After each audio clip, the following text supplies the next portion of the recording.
오늘 우리가 함께 읽은 말씀을 근거로 해서 기도의 사람 다윗이란 제목으로 은혜를 나누려고 합니다. 따라합시다. 기도의 사람 다윗. 자, 우리가 이렇게 기도의 사람 다윗을 이야기하는데 중요한 것은 다윗은 기도의 사람이야 이렇게 알고 끝나면 의미가 없다는 거죠. 그러면 기도의 사람 다윗의 말씀을 통해서 우리는 어떻게 살아가야 되는가? 나도 기도의 사람이 되어야 되겠다라고 하는 어떤 각오가 세워져야 되지 않겠습니까? 오늘 우리가 믿음으로 한번 선포해 봅시다. 기도의 사람 윤광현. 자기 이름 된 거지요? 내 이름이 나오는 것 같아가지고 다시 한번 기도의 사람 윤광현. 아멘. 나 혼자 얘기해 소용없어요. 내 옆에 사람들이 나를 볼 때 정말 그 사람 기도의 사람이었어 이렇게 인정받는 사람이 되어야 되지 않겠습니까? 하나님께서 우리가 기도하면 들으시고 그 눈물을 보신다고 성경에 많이 기록되어 있는데, 우리가 정말 기도의 사람이 되어서 하나님께는 상달되어지고 내 주변 사람들에게는 정말 그분은 정말 기도의 사람이었어 라고 인정해주는, 인정받을 수 있는 우리 모두가 되시기를 주님의 이름으로 간절히 축복합니다. 오늘 성경을 보면 이제 다윗의 시입니다. 다윗 이전에 이스라엘 초대 왕 사울, 그 사울 왕 때 이스라엘 주변 나라들과 끊임없는 전쟁이 있었지요. 그리고 다윗이 왕이 된 이후에도 이 전쟁은 여전히 마찬가지로 진행되어져 가고 있었습니다. 그런데 중요한 것이 무엇입니까? 하나님은 다윗으로 하여금 블레셋을 비롯한 주변 국가들과의 전쟁에서 이기게 해 주셨다라고 하는 사실입니다. 사무엘하 8장 말씀을 보면 이제 다윗이 왕이 된 이후에 블레셋과의 싸움에서 이겼습니다. 또 모압 군대도 이겼습니다. 그리고 사무엘하 8장 6절 끝에 다 같이 읽어봅니다. 시작. 다윗이 어디로 가든지 야훼께서 이기게 하시니라 이렇게 말씀하고 있습니다. 아멘. 다윗이 잘난 게 아니라는 거죠. 하나님이 이기게 하셨다라는 사실입니다. 무슨 말입니까? 다윗이 전쟁에 능하고 다윗이 전략에 뛰어나서 그리고 다윗의 군대가 강해서 이긴 것이 아니라 하나님께서 다윗이 왕으로 있을 그 당시에 이스라엘 주변 나라들을 이기게 해주셨다. 아멘. 하나님이 이기게 해주셨다라는 사실입니다. 그런 다윗이었지만 그런 다윗이 많은 시편을 기록한 가운데 오늘 이제 25편 말씀을 보면 다윗의 기도의 내용입니다. 그런데 그 다윗의 기도의 내용 중에 16절 이하의 말씀을 보면 하나님이 이기게 해주셨음에도 불구하고 다윗이 뭐라고 고백하는가를 볼 수가 있습니다. 그 마음 가운데 외로움이 있었던 것 같아요. 괴로움도 있고 근심도 가득 찼던 모습을 볼 수가 있습니다. 그 마음이 곤고했고 그 주변에는 환난이 끊임없이 있었던 것을 우리는 성경을 통해 그 역사를 통해 잘 알고 있지 않습니까? 그래서 다윗은 기도하고 기도할 수밖에 없었던 것입니다. 기도 왜 합니까? 아쉬워서? 뭐 구하기 위해서? 뭐 필요해서? 아니요. 우리가 다 알다시피 죄된 세상 속에서 혼자 버텨나가기가 너무 어려워서 하나님 나를 도와주시옵소서 그런 마음으로 기도하듯이 다윗이 그래서 기도했다는 겁니다. 하나님, 이 상황을 나는 도저히 어찌할 수가 없습니다. 그래서 기도했습니다. 환난이 끊임없는 상황 가운데 기도할 수밖에 없는 그 다윗. 16절 말씀을 다 같이 볼까요? 나에게 은혜를 베푸소서. 은혜 아니면 살아갈 수 없다고 우린 찬양하는데 나에게 은혜를 베푸소서. 17절 말씀, 나를 고난에서 끌어내소서. 18절 말씀, 내 모든 죄를 사하소서. 20절 말씀, 나를 구원하소서. 마지막 22절에는 이스라엘 나라를 위해서 기도합니다. 시작. 하나님이여 이스라엘을 그 모든 환난에서 속량하소서. 다윗의 이 기도를 보면서 뭔가 다가오는 것 없으십니까? 오늘 우리도 이런 동일한 기도가 하나님께 올려 드려져야 되는 상황이 아닌가요? 다윗은 왕이었습니다.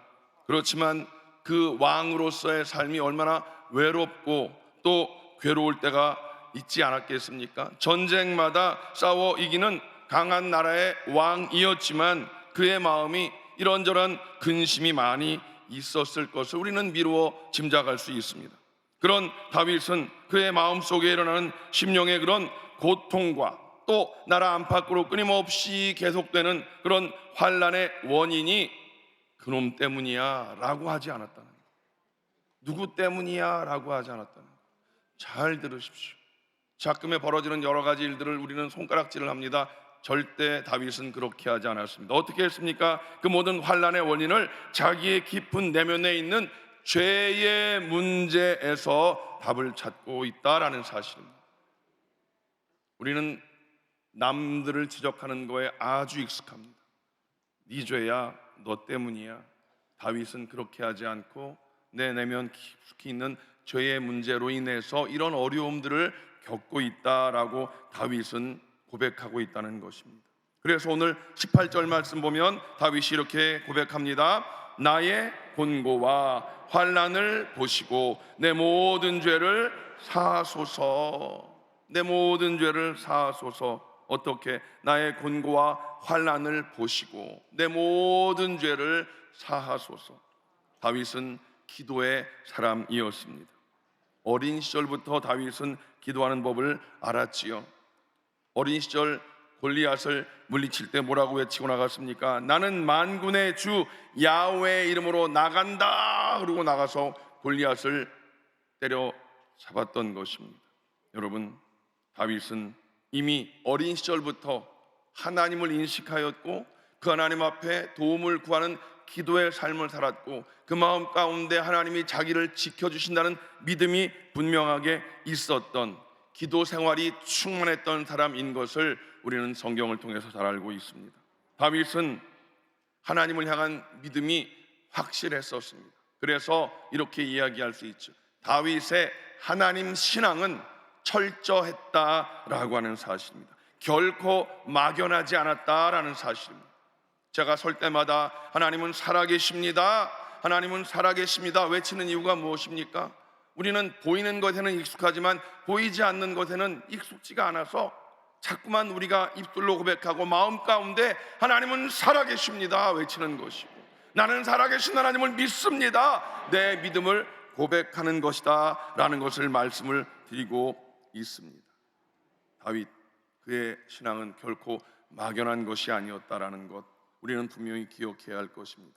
하나님을 향한 분명한 믿음이 있었고 이제 그래서 2절 말씀을 보면 이렇게 기록하고 있습니다. 2절 다 같이 읽습니다. 나의 하나님이여 내가 주께 의지하였사오니, 내가 주께 의지하였사오니 그 앞에 뭐예요? 나의 하나님이요, 나의 하나님이요. 여러분에게도 나의 하나님이십니까? 여러분에게도 분명한 나의 하나님이십니까? 우리는 나의 하나님이신 그 전능하신 하나님 앞에 다윗과 같이 내가 주께 의지합니다 이런 고백이 드려져야 될 줄로 믿습니다. 다윗의 마음속에는 하나님을 향한 그런 간절함이 언제나 가득 차 있었다라는 것이죠. 하나님을 향한 간절함, 하나님의 은혜를 구하는 간절함, 하나님의 도우심을 구하는 간절함이 다윗의 마음 가운데 늘 가득하게 있었다라는 것입니다. 다윗은 많은 시편을 썼고 그 시편의 여러 군데에서 참으로 깊고 끊임없는 기도의 아름다운 아니면 고통의 그런 기도의 향연을 올려드렸던 사람인 것을 우리는 알 수가 있다는 것입니다. 오늘 이 시편 25편을 통해서 우리가 다윗이 한 기도를 우리에게도 적용하는 그런 삶을 살았으면 좋겠습니다. 첫째로 다윗이 뭐라고 기도했습니까? 따라합시다. 나를 부끄럽지 않게 하소서, 나를 부끄럽지 않게 하소서. 2절을 다시 한번 읽어볼까요? 나의 하나님이여 내가 주께 의지하였사오니 나를 부끄럽지 않게 하시고 나의 원수들이 나를 이겨 개가를 부르지 못하게 하소서. 이렇게 기도하고 있습니다. 여러분, 우리가 알고 있는 다윗은요 이제 수많은 전쟁에서 이기고 또 이겼습니다. 아니, 아까 말씀드렸지요. 그가 이긴 것이 아니라 하나님이 어떻게 해주셨다? 이기게 해주셨다라는 사실입니다. 그것을 어떻게 알 수 있습니까? 사무엘하 5장 10절 말씀을 다 같이 읽습니다. 시작. 만군의 하나님 야훼께서 함께 계시니 다윗이 점점 강성하여 가니라. 하나님이 함께 하셔서 다윗이 강성하여 갔다. 다윗은 30살에 왕이 되어지고 나라가 안정을 찾고 왕궁도 짓고 블레셋에게 뺏겼던 법궤도 찾아옵니다. 그런데 다윗의 마음 가운데 나는 이렇게 좋은 곳 지어서 살고 있는데 하나님의 법궤가 여전히 그렇게 성막 안에 모셔져 있는 그것이 늘 마음 가운데 짐이 되어집니다. 내가 이런 곳에 사는데 하나님의 이 귀한 하나님의 이 법궤는 텐트 안에 그렇게 있는 것이 늘 마음 가운데 부담이 되었던 것이지요. 그래서 이제 하나님 앞에 그 성전을 지어 올리고 싶은 그런 마음이 간절했습니다. 어느 날 이제 나단 선지자를 만나서 그런 이야기를 나누게 되어지고, 그리고 나서 그날 밤에 하나님께서 나단 선지자에게 나타나셔서 뭐라고 말씀하십니까? 다윗과 그의 자손들에게 복을 주실 것을 말씀하시는데 그 앞에 말씀하십니다. 성전은 마음만 받겠다. 그냥 제가 요약한 거예요. 성경엔 그렇게 안 써 있는데 기니까 하나님께서 성전은 그래 마음만 받을게, 그리고 그 마음을 내가 기뻐 받아서 내 자손들 다윗 자손들에게 복을 줄 거야 라고 하는 것을 나단 선지자에게 전해 주었고, 나단 선지자는 다윗 왕에게 와서 하나님께서 이렇게 말씀을 하셨습니다 라고 전달을 받습니다. 그 말은 전해 들은 다윗은 하나님 앞에 들어가서 앉아서 하나님 앞에 기도하기 시작합니다. 성전을 짓고 싶었지만 그것은 마음만 받을 게, 그 마음에 조금은 섭섭함도 있지 않았을까요? 인간적으로 나 이렇게 하고 싶은데, 근데 하나님 오케이, 거기까지. 우리 그리스도인들은 뭘 잘해야 된다? 고스톱을 잘해야 된다. 가자 하면 가는 것이고 스톱하면 스톱하는 거예요.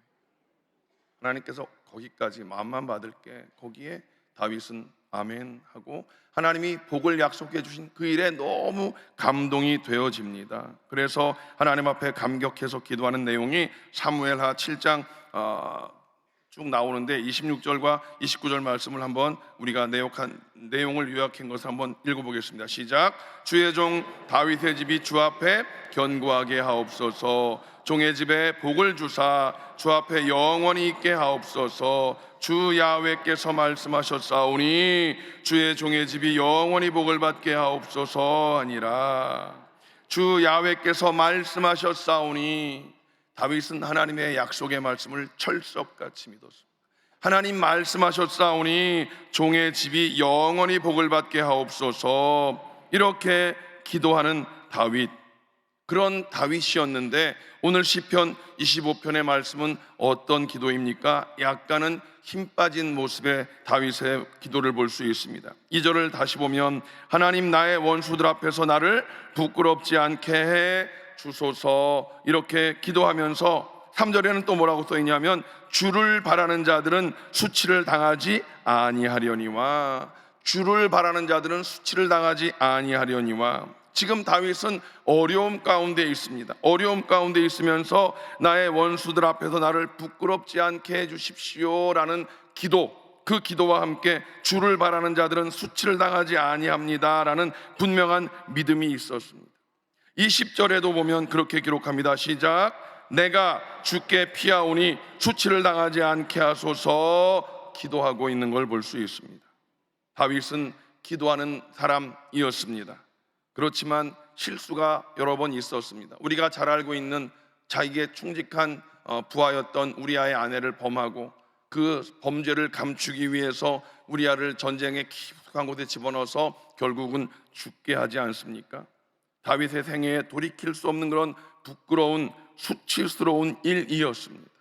정말 다윗에게는 기억하고 싶지 않은 그 일이었을 것입니다.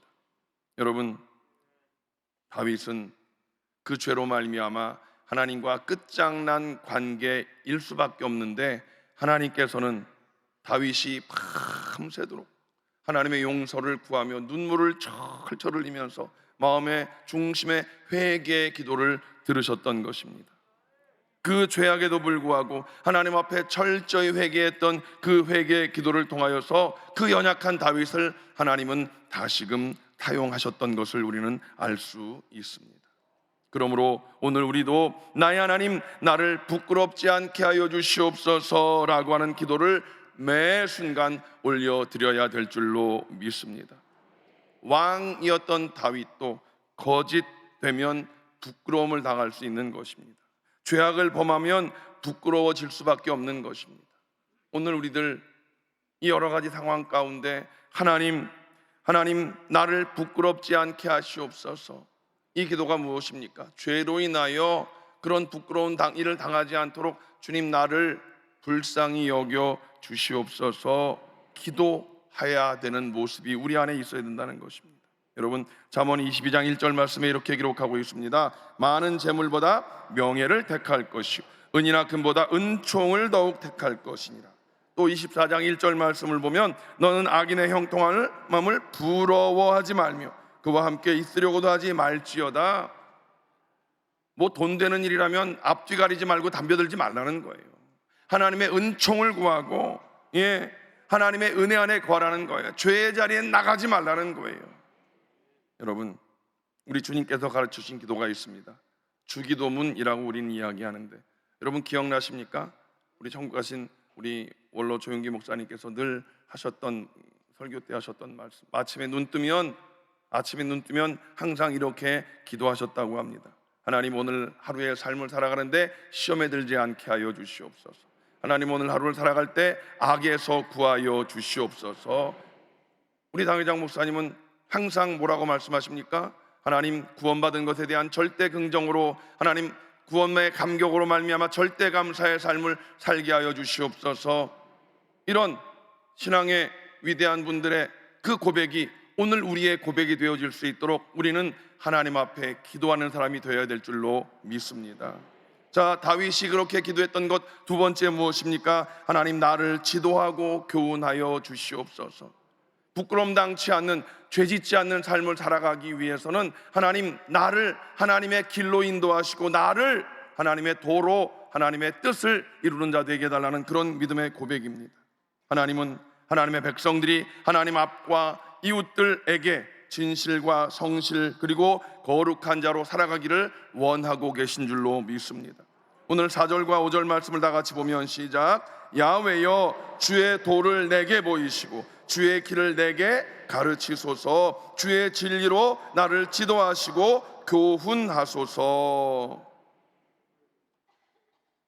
연약한 인생은 죄 지을 수밖에 없습니다. 기도의 사람 다윗이었지만 엄청난 죄를 짓습니다. 자기만의 문제가 아니라 백성들도 죽을 수밖에 없는 그런 참담한 죄를 저지르는 것을 우리는 성경을 통해 알지 않습니까? 그래서 다윗이 하는 기도가 이것입니다. 야훼여, 주님의 도를 내게 보이시고 주님의 길을 내게 가르치시옵소서. 주의 진리로 나를 지도하시고 교훈하여 주시옵소서. 하나님의 뜻과 섭리를 깨닫게 해주시옵소서라는 것입니다. 우리는 세상 가운데 살아가면서 눈에 보여지는 많은 것들의 영향을 받을 수밖에 없습니다. 그래서 이제 대표기도 하신 장로님들이 늘 기도하시잖아요. 하나님, 세상에 살던 그 모습, 죄 지은 그 모습 그대로 나왔습니다. 제가 그래서 말씀을 드리잖아요. 언제까지 늘 그렇게 죄 지은 것 때문에 고통당하고 살아야 될 것인가? 죄 짓지 않기 위한 몸부림이 있어야 되지 않겠는가 말씀을 드리지 않습니까? 우리는 날마다 이런 기도를 통해 하나님의 도우심을 구하고 정결한 삶을 통해서 죄짓지 않는 자, 그래서 하나님을 영화롭게 하는 자가 되어야 될 줄로 믿습니다. 땅에 길이 있습니다. 땅에만 길이 있나요? 바다에도 길이 있는 거 아시잖아요. 하늘에도 길이 있는 거 아시죠? 비행기가 아무데나 날아가면 미사일 맞고 격추당합니다. 길을 벗어나면 큰 문제가 생긴다는 것을 우리는 잘 알고 있습니다. 사람이 사람다운 길에서 벗어나면 탈선하게 되는 것이고, 인생의 길에서 벗어나서 탈선하는 인생은 결국은 죄를 범하게 되는 것이고 타락하게 되는 것입니다. 죄, 타락, 남의 일이 아니겠죠. 나도 늘 거기에 예외일 수 없는 것을 깨닫고 우리가 아침에 눈 뜨면 하나님 오늘 시험에 들지 않게 하시오. 그 시험은 유혹입니다. 템테이션, 유혹입니다. 하나님 오늘 하루를 살아갈 때 사단 마귀의 유혹에 걸리지 않게 하시옵소서. 하나님 나를 오늘 하루를 살아갈 때 악에서 구하여 주시옵소서. 그 기도가 필요한 것이고 그 기도와 함께 하나님 나에게 온전한 길을 보여주시고 그 길을 인도하여 주시옵소서. 우리는 그렇게 기도하고 또 기도하면서 넘어질까 조심하며 살아가는 자가 되어야 될 것입니다. 그래서 하나님 나를 부끄럽지 않게 하여 주시옵소서. 그 기도와 함께 오늘 이 말씀과 같이 야훼여 주의 도를 내게 보이시고 주의 길을 내게 가르치소서. 주님의 진리로 나를 지도하소서. 주의 진리로 나를 교훈하소서. 우리도 이 기도를 끊임없이 하나님께 올려드려야 될 줄로 믿습니다. 마지막 세 번째, 그래서 죄짓지 않는 길을 가기 위해 주님의 도를 우리에게 보여주시옵소서 한 그 다윗이 마지막으로 세 번째 따라합시다. 주의 인자하심으로 나를 기억하소서. 주의 인자하심으로 나를 기억하소서. 오늘 6절과 7절 말씀을 보면 두 가지의 기도의 내용이 나옵니다. 기억하지 마소서라는 기도와 기억하소서라는 기도가 나옵니다. 야훼여 내 젊은 시절의 죄와 허물을 기억하지 마소서. 야훼여 영원하신 주의 긍휼과 인자로 이것들을 기억하옵소서. 주의 인자하심을 따라 나를 기억하소서. 주의 선하심으로 나를 기억하소서. 기억하지 마시옵소서와 기억하소서의 기도가 있습니다. 이런 기도의 내용들을 통해서 우리가 알 수 있는 것이 무엇입니까? 하나님 앞에 다윗은 외식하지 않았습니다. 하나님 나 죄 지었는데 하나님 이 죄를 용서하여 주시옵소서.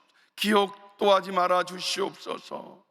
남들에게 나쁜 기억이 있다는 건 참 어렵습니다. 우리가 살아가는 데 있어서 그 전과자라는 낙인이라고 그러죠. 얼마나 어렵습니까? 하나님 앞에 그렇게 기억되어지는 것을 다윗은 두려워했기 때문에 기억하지 마시옵소서. 하나님의 긍휼과 인자와 자비와 사랑과 선하심을 따라서 지나온 날들의 내 모든 죄와 악을 용서해 주시고 다 잊어버려 주시옵소서. 이렇게 다윗이 기도합니다. 시편 51편 1절 말씀을 다 같이 봅니다. 시작. 하나님이여 주의 인자를 따라 내게 은혜를 베푸시고 주의 많은 긍휼을 따라 내 죄악을 지워주소서. 그리고 2절 말씀, 나의 죄악을 맑게 씻으시며 나의 죄를 깨끗이 제하소서. 7절 말씀, 나의 죄를 씻어 주소서. 9절 말씀, 내 모든 죄악을 지워 주소서라고 지워 주시옵소서, 기억지 마시옵소서 기도하고 있습니다. 그 다음 두 번째, 기억하소서라는 기도가 또 있습니다. 25편에서 또 드리는 그 기억해 달라는 기도, 11절 말씀에 무엇을 기억하고 해달라는 것인가 답이 나와 있습니다. 11절 말씀을 읽겠습니다. 시작. 야훼여 나의 죄악이 크오니 주의 이름으로 말미암아 사하소서.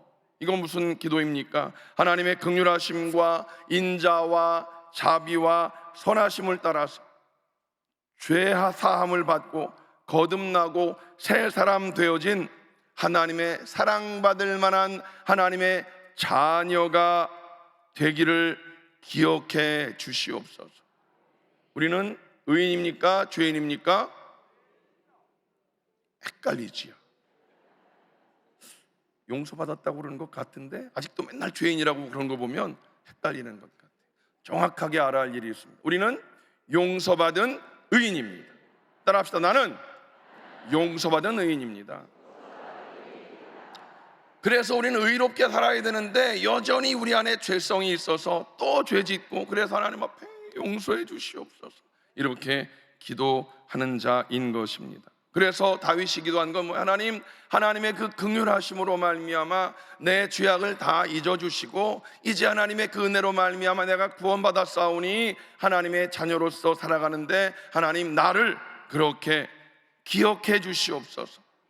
어떤 모습으로 기억해 주십시오? 하나님의 사랑받는 아름다운 자녀로의 삶을 기억하여 주시옵소서 기도하고 있는 것입니다. 15절에서 다윗은 하나님으로부터 죄의 용서함을 받고 또 하나님이 기억해 주시는 자녀의 권세를 누리고 살아가면 그 발을 죄와 악의 그물에서 벗어날 수 있게 하신다라는 그 고백을 드리고 있습니다. 자, 하나님의 자녀로서 죄 용서 받고 하나님이 기억하는 자녀의 권세를 누리고 살아가면 우리는 죄 짓지 않고 살아갈 수가 있는데, 그 근거가 또 무엇인가? 그 근거를, 그 은혜를 누리기 위해서 15절 앞에 이렇게 기록하고 있습니다. 다 같이 시작. 내 눈이 항상 야훼를 바라봄은. 우리가 날마다 하나님은 살아계십니다 외치는 이 외침이 우리의 기도인 줄로 믿습니다. 오늘 다윗과 같이 내 눈이 항상 야훼를 바라봅니다 라는 것입니다. 야훼를 바라봅니다. 항상 야훼를 바라봅니다. 이것이 바로 밤낮 없이 하나님을 바라보고 있는, 지속적으로 우리의 삶 속에 이어져 나가야 하는 기도가 되어야 될 줄로 믿습니다. 야훼를 바라보는 삶이 기도의 삶입니다. 다윗은 항상 야훼를 소망하였습니다. 야훼를 바라보았습니다. 오늘 예배하는 저와 여러분도 항상 야훼를 바라보고 항상 야훼를 우리 마음 가운데 인식하고 살아가는 자가 되어야 될 줄로 믿습니다. 그게 바로 기도하는 사람의 모습이다라는 사실입니다. 우리는 그래서 제가 늘 2부 예배를 잘 드리자라고 말씀을 드리는 거예요. 2부 예배를 잘 드리자라는 건 주일날 주시는 말씀을 부여잡고 한 주간 동안 그 말씀대로 살기를 원합니다. 하나님은 살아계시고 그 살아계신 하나님 주신 나에게 주신 말씀을 내 마음 가운데 새기고 내가 하루 종일 읊조리며 하나님을 늘 생각하며 다윗이 기도했던 것과 같이 야훼여 내가 항상 야훼를 바랍니다 라고 하는 삶이 바로 2부 예배를 잘 드리는 삶이다, 늘 말씀을 드리고 있습니다. 여러분, 이제 말씀을 맺겠습니다. 다윗은 왕이었기 때문에 기도를 한 것일까요? 아니요. 목사여서 기도하는 게 아니고 장로님이어서 기도하는 게 아니라 우리는 기도의 사람으로서 살아가야만 하는 자인 것을 오늘 우리는 분명히 깨달아 알아야 할 것입니다. 다윗은 목동 어린 시절부터 기도의 삶을 살았던 사람이었습니다. 우리가 언제부터 예수 믿었는지 모르지만 지나간 과거는 다 덮어놓자고요. 이제로부터 우리는 다시 한번 마음을 먹고 기도의 사람으로의 삶을 다짐하는 시간이 되시기를 주님의 이름으로 간절히 축복합니다. 다윗은 평생 기도의 사람으로 살았던 것입니다. 예수 그리스도, 그분 하나님의 아들이심에도 불구하고 기도하는 삶을 사셨습니다. 기도를 통해 능력을 힘입으셨고 기도를 통해서 하나님과 하나 되어짐을 많은 이들에게 선포하셨던 것을 우리는 잘 알고 있지 않습니까? 예수님은 늘 기도하는 삶을 사셨습니다. 새벽기도 누가 만드셨다고요? 예수님이 만드셨어요. 예수님을 닮아가는 사람은 새벽기도를 그래서 나와야 될까요? 나와야 될까요? 예, 여러분 어디에 삶의 자리에서든지 새벽에 일어나서 기도하시는 것, 그건 예수님 닮아가는 거예요. 금요 성령대망, 옛날엔 금요 철야했는데 지금은 철야는 무슨 일찌감치 끝나고 가는데, 그거 누가 기도하셨어요? 처음에 예수님이 밤이 맞도록 기도하셨어요. 그러니 우리는 그 시간 나와서 기도를 해야 되겠습니까? 해야 되겠습니까? 해야 되겠지요. 말로만 하지 말고요. 그래서 금요 성령대망에 나와서 우리 기도해야 되는 거예요. 예수님이 하셨는데, 예수님도 그렇게 기도하셨는데 우리가 무슨 통뼈라고 기도 안 하고 사퇴할 수가 있겠어요? 기도해야 되는 줄로 믿습니다. 아멘이십니까? 마가복음 9장 29절 말씀에 기도 외에 다른 것으로는 이런 종류가 나갈 수 없느니라. 귀신을 쫓아내시는 주님께서 하신 말씀이, 기도하지 않고 너희들이 어떻게 하냐. 제자들이 아무리 우리는 기도해도 쫓아내려고 해도 안 되는데 어떻게 된 겁니까? 예수님께서 너희들 기도 안 했잖아. 기도가 연결되어지고 기도의 능력을 통해서 하나님의 능력을 힘입어야 그 일이 가능한 거야 라고 하시면서 기도 외에는 다른 방법이 없다라는 것을 말씀하고 있는 것입니다. 여러분, 기도를 통해서 귀신이 떠나가는 줄로 믿습니다. 기도를 통해서 영혼 구원의 일이 일어나는 줄로 믿습니다. 그 기도를 그래서 우리 영혼 목사님께서 하루에 1시간 기도 하자라고 하는 거예요. 하루에 1시간. 그 1시간 기도는 제 경험으로는 그냥 새벽이 제일 좋아서 새벽 기도 나오라고 말씀을 드리는 거예요. 새벽이 힘들면 저녁 때 하세요. 내 저녁 때는 또 가족들 돌보느라고 또 쉽지 않으니까 좋게 말할 때 새벽에 기도하세요. 장로님들 얼마나 새벽에 나오셔서 1년 360일 나와 기도하신 분들이 얼마나 많이 계신지 아세요? 여러분 도전하십시다. 기도는 응답인 줄로 믿습니다. 기도의 응답을 여러분들이 한번 도전해 보시자고요. 기도의 응답을 남의 일이라고만 생각하시겠습니까? 나도 기도했더니 응답받았습니다. 간증의 주인공 되어야 되지 않겠습니까? 저 사람 기도하니까 응답받는데 감탄만 하고 있을 때가 아니잖아요. 하나님 앞에 나도 기도했더니 하나님이 이런 일을 나에게 보이셨다라고 하는 간증의 주인공 모두가 되시기를 주님의 이름으로 간절히 축복합니다. 뜨겁게 기도해서 성령 충만의 능력을 힘입고 성령 충만의 능력을 힘입어서 작은 예수의 삶을 살아가며 여러분 가족의 구원을 이루셔야 되지 않겠습니까? 언제 어떤 일들이 우리에게 닥쳐올지 우리는 알 수 없습니다. 현실을 보지 않습니까? 기도하셔야지. 시간이 없습니다. 시간이 없습니다. 기도해서 가족의 구원을 이루십시오. 자녀들의 구원을 이루십시오. 여러분 정말 부모 형제의 구원을 이루십시오. 시간이 없습니다. 그러기 위해서 우리는 기도해야 되는 것이고 누가 보아도 그 사람은 기도의 사람이었다 인정함을 받을 수 있는 저와 여러분 다 되시기를 주님의 이름으로 간절히 축복합니다. 마지막으로 외쳐봅시다. 기도의 사람 윤광현. 기도합니다. 하나님, 우리들이 기도의 사람 되어지기를 간절히 소원합니다. 말로만 해될 일이 아니라 하나님, 이 일은 우리가 몸부림치는 기도를 해야 되겠사오매 다윗의 그 모습을 통해서 그가 기도한 그 모습을 깨닫게 하시고 예수님께서 행하신 그 기도를 우리도 삶을 통해서 삶으로 이루어내는 자 되게 하여 주시옵소서. 기도를 통하여 응답을 누리는 간증의 주인공이 되는 우리 모두가 되게 하여 주시옵소서. 예수님의 이름으로 간절히 기도하옵나이다. 아멘.